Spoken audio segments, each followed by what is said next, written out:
বিশ্ববিদ্যালয়ের এক শিক্ষার্থীকে ধর্ষণ চেষ্টার পর থেকেই ক্ষোভে ফুঁসছে জাহাঙ্গীরনগর বিশ্ববিদ্যালয়। প্রথমে অভিযুক্তকে গ্রেফতারের দাবিতে ৪৮ ঘন্টার আলটিমেটাম দেন শিক্ষার্থীরা।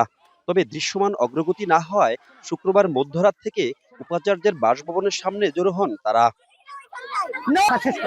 প্রক্টোরিয়াল টিমের পদত্যাগের দাবিতে চলে বিক্ষোভ। সুনির্দিষ্ট আশ্বাস না পেয়ে প্রক্টর অফিসে তালা ঝুলিয়ে দেন শিক্ষার্থীরা।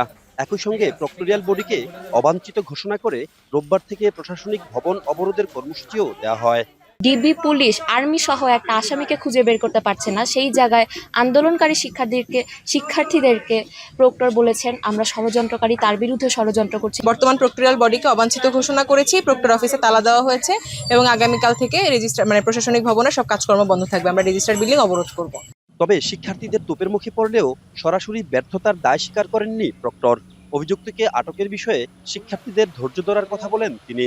আমরা সরকারের উপর অত্যন্ত আস্থাশীল যে সরকারের সহযোগিতায় এবং আইন শৃঙ্খলা বাহিনীর সহযোগিতায় অভিযুক্ত ব্যক্তি গ্রেফতার করা হবে। ব্যক্তিকে বিনীতভাবে অনুরোধ রাখছি সকলকে সহনশীল হওয়ার জন্য।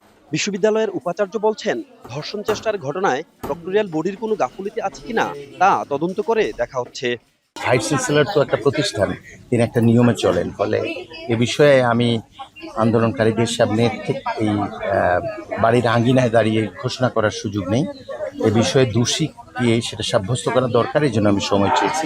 ঘটনার 2 দিন পর অবশেষে মূল সিসিটিভি ফুটেজ ও অভিযুক্তের ছবি প্রকাশ করে বিশ্ববিদ্যালয় প্রশাসন। এর আগে সামাজিক যোগাযোগ মাধ্যম ও পুলিশের পক্ষ থেকে যে ছবি ছড়িয়ে পড়ে সেটি মূলত অভিযুক্তের নয় বলে দাবি ওঠে।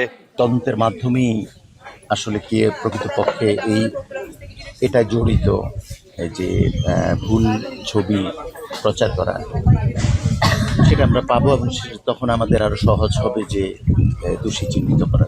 ক্যাম্পাসে রিকশা দুর্ঘটনায় ছাত্রীর মৃত্যু, পার্শ্ববর্তী এলাকায় আরেক ছাত্রীর হত্যাকাণ্ড, ঢাকা আরিচা মহাসড়কে ছিনতাই এবং বহিরাগতদের দৌরাত্ম্য নিয়ে একাধিকবার প্রশ্ন উঠলেও কার্যকর সমাধান মেলেনি। সম্প্রতি এই ঘটনায়ও সুষ্ঠু বিচার নিয়ে শঙ্কা কাটছে না শিক্ষার্থীদের। হুমায়ুন কবির, এখন, সাভার।